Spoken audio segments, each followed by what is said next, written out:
आप सभी को पता होगा कि आजादी के समय सरदार वल्लभ भाई पटेल ने कई रियासतों का भारत में विलय कराया था, जो अपने आप को भारत का हिस्सा नहीं मानते थे।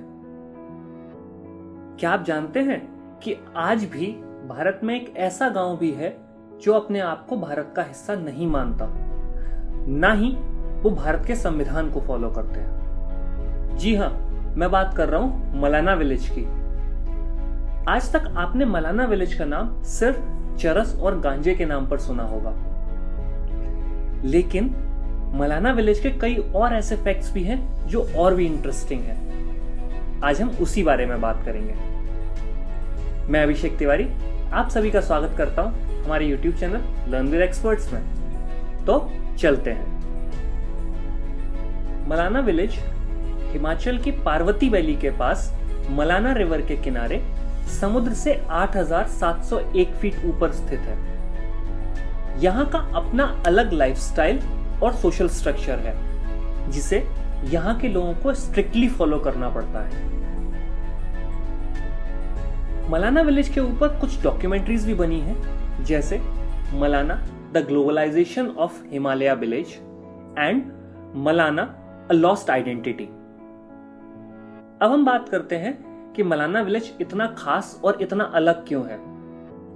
यहाँ के लोगों के अनुसार मलाना के रूल्स एंड रेगुलेशंस उनके पूज्य जमलू ऋषि द्वारा बनाए गए हैं, और यहाँ के लोकल्स का मानना है कि यह दुनिया की सबसे पुरानी डेमोक्रेसी है, और यहाँ पर वेल ऑर्गेनाइज्ड पार्लियामेंट्री सिस्टम भी है, जिसे जमलू ऋषि द्वारा गाइड किया जाता है। यहाँ के लोगों का यह भी मानना है कि वे लोग अलेक्जेंडर द ग्रेट के सोल्जर्स के वंशज। इस गांव की अपनी एक अलग गवर्नमेंट और पार्लियामेंट है, और उस पार्लियामेंट में गांव के हर एक घर से एक एल्डर पर्सन मेंबर है, और उस पार्लियामेंट के लोअर हाउस को कनिष्ठांग और अपर हाउस को ज्येष्ठांग कहते हैं। इस गांव का अपना अलग एक जुडिशरी सिस्टम भी है।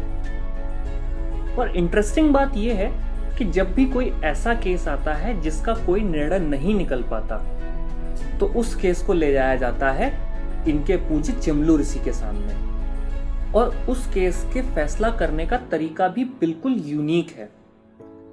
यहाँ के लोगों के अनुसार जब भी कोई केस जमलू ऋषि के पास जाता है, तो उस केस में दोनों पार्टियों को एक एक बकरे को लाना होता है, और फिर उन बकरों को धीरे धीरे काटा जाता है, और जो बकरा ज्यादा देर तक जीवित रहता है उसी पार्टी के पक्ष में डिसीजन कर दिया जाता है, और यह डिसीजन फाइनल होता है। लोकल्स के अनुसार जमलू ऋषि के डिसीजन को कोई भी टाल नहीं सकता।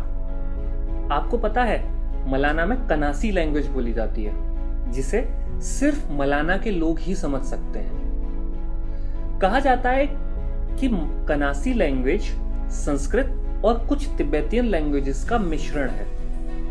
अब मैं आपको बता दूं कि अगर आप कभी मलाना जाते हैं, तो आप मलाना के किसी भी इंसान या किसी भी वस्तु या फिर किसी भी मंदिर को न छुएं। अगर आप ऐसा करते हैं तो आपको भारी मात्रा में फाइन देना पड़ सकता है, क्योंकि मलाना के लोगों का मानना है कि ऐसा करना उनके आदर्शों के खिलाफ है। और अगर आपको मलाना में कोई भी सामान खरीदना है, तो आप अपने रुपयों को नीचे जमीन पर या फिर टेबल पर रखेंगे, और फिर दुकान चलाने वाला व्यक्ति सामान को उसी जगह पर पैसे लेकर रख देगा, और आप उस सामान को वहां से लेकर चले जाएंगे। आप किसी भी परिस्थिति में मलाना के किसी भी इंसान को टच नहीं कर सकते। अब अगर मैं बात करूं मलाना की इकोनॉमी की, तो मलाना की इकोनॉमी हेम्प से बने बास्केट्स, रोप्स और स्लीपर्स पर थी। बट कुछ सेंचुरीज से मलाना की कैश क्रॉप मैरुआना रही है। 1980 के बिगिनिंग से मलाना ड्रग टूरिज्म का प्लेस बना हुआ है, जो इंडिया समेत कई कंट्रीज में इलीगल है।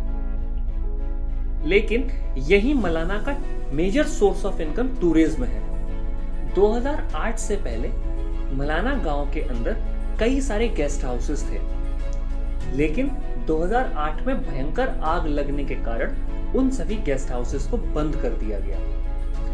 अब अगर आप कभी भी मलाना जाते हैं और आप वहां रुकने की सोचते हैं तो आपको मलाना गांव के बाहर बने कैफेज में रुकना होगा। और सबसे बड़ी बात यह है कि सन 2004 में दिल्ली के एक बड़े बिजनेसमैन आर्यन शर्मा ने मलाना विलेज को अडॉप्ट किया हुआ है। तो ये थे मलाना विलेज के बारे में कुछ फैक्ट्स। आपको ये फैक्ट्स कैसे लगे हमें कमेंट में बताइए, और अगर आपको ये वीडियो पसंद आया तो हमारे वीडियो को लाइक करें और हमारे चैनल को सब्सक्राइब करना ना भूलें। Thank you.